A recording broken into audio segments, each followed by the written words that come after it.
तो फ्रेंड्स, आज हम डिस्कस करेंगे Major Barbara written by GB Shaw. GB Shaw एक आयरिश प्ले राइट थे और आज जो हम डिस्कस करने वाले हैं ये एक 3 एक्ट प्ले है जिसे पब्लिश किया गया था 1907 में।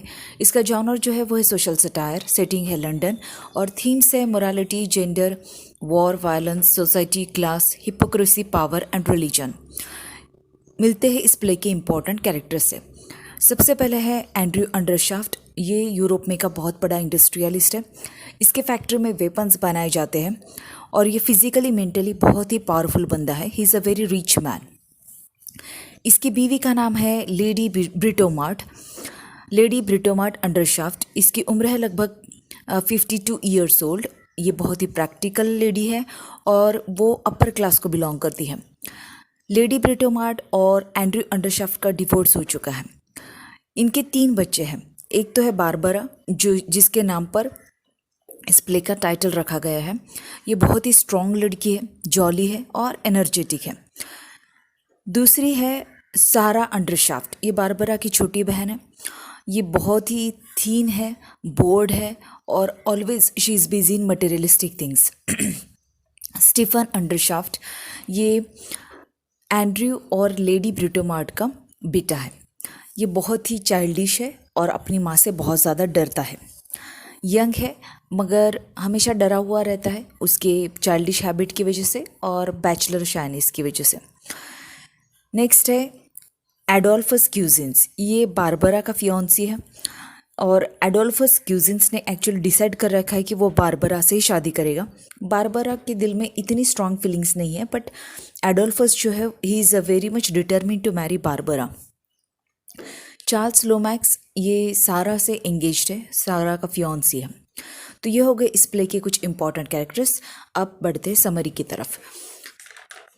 प्ले की शुरुआत होती है, शाम का वक्त है। लेडी ब्रिटोमार्ट का घर है, महीना है जनवरी और साल है 1906। स्टीफन आता है घर में।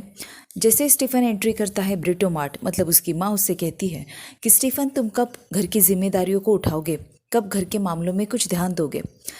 वो बोलती है कि उसकी बेटी जो सारा है उसका फियांसी लोमैक्स उसके पास में इतना पैसा नहीं है, मतलब एटलीस्ट कमिंग टाइम में तो उसके पास में इतना पैसा नहीं कि वो दोनों सेटल हो सके शादी के बाद में। बारबरा ने साल्वेशन आर्मी ज्वाइन कर लिया है और ब्रिटोमार्ट बोलती है कि उनके पास में अब जो फाइनेंशियल हेल्प की ज़रूरत है उसे केवल उसके पिताजी एंड्रयू अंडरशाफ्ट ही पूरा कर सकते हैं जो कि ग्रेट मिलिट्री इंडस्ट्रियलिस्ट है। बहुत टाइम पहले एंड्रयू ने एक्चुअली स्टीफन को जो है वो अपना बिजनेस देने से मना कर दिया था, मतलब अपना वारिस घोषित करने से मना कर दिया था, जिसकी वजह से ब्रिटोमार्ट ने उससे तलाक ले लिया था। अब कई सालों से एंड्रयू अंडरशाफ्ट ने अपनी फैमिली को नहीं देखा, लेकिन अब ब्रिटोमार्ट डिसाइड करती है कि उसे फाइनेंशियल हेल्प चाहिए और वो एंड्रयू अंडरशाफ्ट से ही लेगी क्योंकि उसे ये जो पैसा चाहिए वो बच्चों के फ्यूचर के लिए चाहिए। तो पिता होने के नाते एंड्रयू जो है वो हेल्प भी करेगा। तो शाम के समय वो उसे घर पे बुलाती है और वो प्लान करती है कि जैसे एंड्रयू अंडरशाफ्ट घर आएगा तो वो उससे पैसे की डिमांड करेगी। खैर ब्रिटोमार्ट जो है वो सभी फैमिली मेम्बर्स को लाइब्रेरी में बुलाती है और उन्हें बताती है कि she is planning to have financial help from Andrew. Barbara जो है वो ये सुनकर आशावादी रहती है, अम्यूज्ड रहती है, मतलब उसे लगता है कि चलो one more soul is going to come जिसको वो अपलिफ्ट करने की कोशिश करेगी क्योंकि बारबरा जो है वो साल्वेशन आर्मी के लिए काम करती है।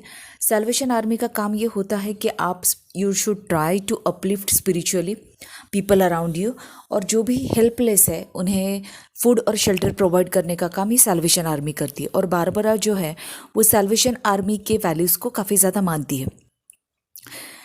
एंड्रयू अंडरशाफ्ट घर में आता है शाम के समय में और वो अपने ही बेटे स्टीफन को पहचानने में नाकाम ठहरता है क्योंकि वो सालों बाद मिल रहा होता है तो he couldn't recognise his son. पहले तो वो सारा के फियांसी लोमैक्स से मिलता है स्टीफन समझकर, बाद में वो बारबरा के फियांसी क्यूजिन से मिलता है अपना बेटा समझकर, लेकिन जब उसे गलती का एहसास होता है और वो स्टीफन को पहचान जाता है तो वो फिर उससे अच्छा कन्वर्सेशन करता है। बाद में एंड्रयू जो है वो बारबरा से मिलता है, दोनों एक दूसरे के काम के बारे में जानते हैं और दोनों में एक हीटेड आर्ग्यूमेंट छिड़ जाता है, एक विवाद छिड़ जाता है और इसी विवाद के बीच में वो एक सौदा करते हैं कि वो दोनों एक दूसरे के वर्क प्लेसेस को विजिट करेंगे, मतलब एंड्रयू जो है वो साल्वेशन आर्मी को विजिट करेगा और बारबरा जो है वो एंड्रयू की फैक्ट्री को विजिट करेगी और दोनों कोशिश करेंगे कि वो एक दूसरे को अपने अपने कॉज से, अपने अपने वर्क से अपने काम की तरफ मोड़ सके। मतलब एंड्रयू कोशिश करेगा कि वो मेजर बारबरा को ये रियलाइज़ करवा सके कि सैल्वेशन आर्मी जो है जिन वैल्यूज़ पे वो चलती है, they are useless, they are very superficial and money and power are important. और इसके अपोजिट बारबरा करेगी।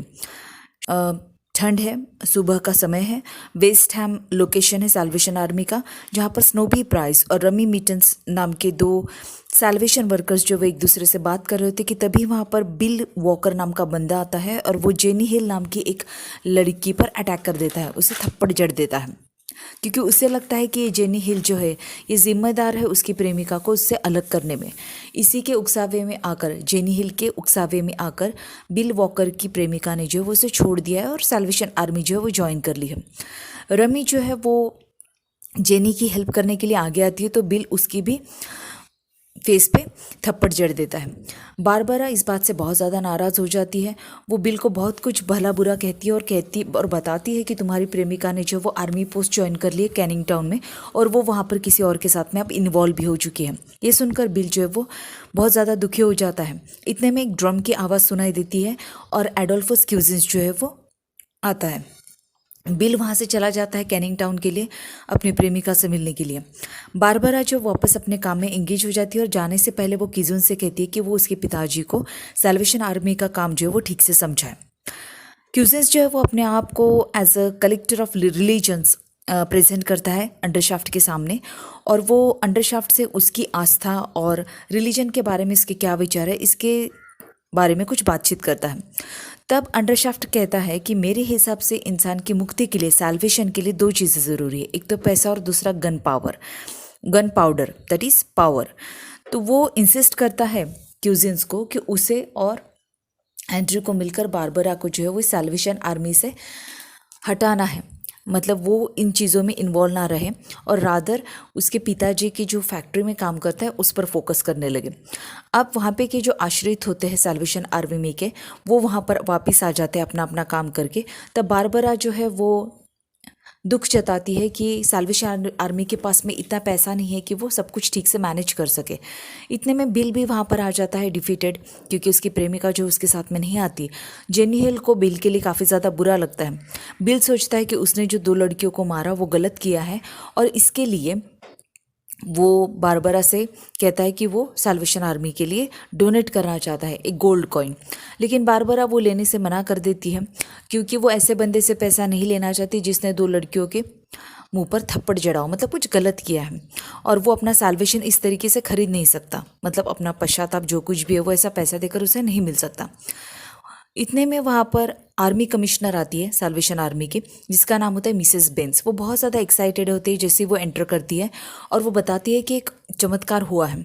द लॉर्ड सैक्स मुंदम नाम का बंदा होता है, वो 5,000 पाउंड्स देने के लिए तैयार होता है सैल्वेशन आर्मी को डोनेट करने के लिए। लेकिन उसकी एक कंडीशन होती है कि 5 और लोग जो है वो 1,000 पाउंड अगर डोनेट करते हैं तो वो 5,000 पाउंड जो है वो दे देगा। अंडरशाफ्ट जैसे इस कंडीशन को सुनता है वो कहता है कि वो ये कंडीशन पूरी करने के लिए तैयार है और वो सैल्वेशन आर्मी को पैसा देने के लिए तैयार है। बारबरा को बहुत ज़्यादा शौक लगता है ये सुनने के बाद में कि अब सैल्वेशन आर्मी ऐसे लोगों से पैसा लेगी, जिसमें से एक जो है वो विस्की डिस्टिलर है, मतलब अल्कोहल बनाता है, और दूसरा जो है वो वेपन्स का मैन्युफैक्चरर है, मतलब एंड्रयू अंडरशाफ्ट। दोनों के बिजनेसेस ऐसे हैं जो आर्मी मिशन के वैल्यूज़ के खिलाफ है। जब बारबरा जो है वो बिल का पैसा रिजेक्ट कर देती है क्योंकि बिल ने 2 लड़कियों को मारा, लेकिन अंडरशाफ्ट का पैसा जो है वो उसने एक्सेप्ट कर लिया, ऐसे बिल को लगता है। तो वो बारबरा के खिलाफ हो जाता है बिल। वो ये सोचता है कि सैल्वेशन आर्मी जो है वो अमीर लेकिन जो पापी है उन लोगों का पैसा एक्सेप्ट कर सकती है, लेकिन उसके जैसे गरीब इंसान का पैसा नहीं लेती है। तो बिल जो है वो बारबरा के अगेंस्ट में हो जाता है और वो सैल्वेशन आर्मी छोड़कर चला जाता है। बारबरा भी अपनी जो पोस्ट होती है सैल्वेशन आर्मी में की उससे रिज़ाइन कर देती है और वो क्योंकि अंडरशाफ्ट का पैसा जो है वो सैल्वेशन आर्मी ने एक्सेप्ट कर लिया होता है। इसके बाद में बारबरा जो है उसका फेथ, उसकी जो आस्था होती है सैल्वेशन आर्मी के वैल्यूज़ पे, वो चली जाती है। उसे लगता है कि अगर सैल्वेशन आर्मी अपने वैल्यूज़ पर ही नहीं टिकी हुई है तो ऐसे आर्मी का क्या मतलब है। इसके बाद में अंडरशाफ्ट जो है वो एक दिन लेडी ब्रिटोमार्ट के घर आता है और सबको अपनी फैक्ट्री, वेपन्स फैक्ट्री में लेकर जाता है। वहाँ पर ब्रिटोमार्ट जो है वो फिर से इंसिस्ट करती है कि तुम स्टीफन को अपना वारिस घोषित कर दो, उसे वो फैक्ट्री जो है उसका ओनर बना दो। लेकिन अंडरशाफ्ट बताता है, एंड्रयू अंडरशाफ्ट, कि इस फैक्ट्री का जो है वो ट्रेडिशन रहा है कि अंडरशाफ्ट फॉर्चून जो है वो ऐसे ही बंदे को मिलेगा जो कि अनाथ है और जिसे पाल पोस कर किसी और ने बड़ा किया है, और वो इस फैक्ट्री को रन करने के लिए ट्रेंड है, उसी को जो है वो इसका वारिस बनाया जा सकता है। कोई डायरेक्ट हेयर जो है यहाँ पर अपॉइंट नहीं होता है। स्टीफन कहता है कि उसे भी कोई इंटरेस्ट नहीं है। एडोल्फस क्यूजिन्स जो है वो बताता है कि वही वो अनाथ बच्चा है जो कि इस फैक्ट्री का अगला वारिस होने वाला है। अंडरशाफ्ट जैसे ये सुनता है तो वो फैक्ट्री के जो कुछ भी ओनरशिप होती है वो एडोल्फस को दे देता है। एक्चुअली एडोल्फस क्यूजिन्स जो है वो बारबरा के साथ में काम कर चुका था सैल्वेशन आर्मी के, उसे पता होता है कि उसके वैल्यूज़ क्या है उस आर्मी के, तो वो एक्चुअली उसकी मोरालिटी के अगेंस्ट होता है ऐसे फैक्ट्री की ओनरशिप एक्सेप्ट करना, लेकिन वो मना नहीं करता है और एक्सेप्ट कर लेता है, क्योंकि उसका ये मानना होता है कि सैल्वेशन आर्मी में जब वो काम कर रहा था तो वो हेल्पलेस लोगों की मदद कर रहा था, इंटेलेक्चुअल्स लोगों से उन्हें बचा रहा था, आम जनता को जो कि नहीं समझ पाती है कि ये रिच और इंटेलेक्चुअल पीपल कैसे गरीब लोगों का इस्तेमाल करते हैं। लेकिन अगर वो इस वेपन फैक्ट्री का मालिक बन जाता है तो वो उसी टारगेट को, उसी अपने गोल को, लक्ष्य को जो है हासिल कर सकता है कॉमन मैन की या साधारण जनता की मदद करके।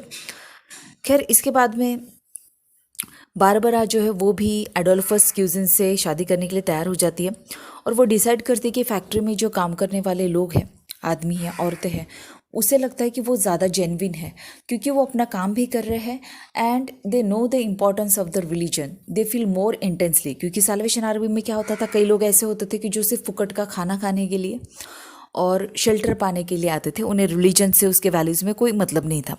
तो बेटर है कि ऐसे लोगों के लिए काम किया जाए जो जेन्युइनली रिलीजन को मानते हैं और अपना स्पिरिचुअल अपलिफ्टमेंट करना चाहते हैं। तो इस तरीके से ये प्ले जो है वो यहाँ पर एंड होता है। अगर एनालिसिस अच्छा लगा हो तो don't forget to subscribe to the channel, hit the like button.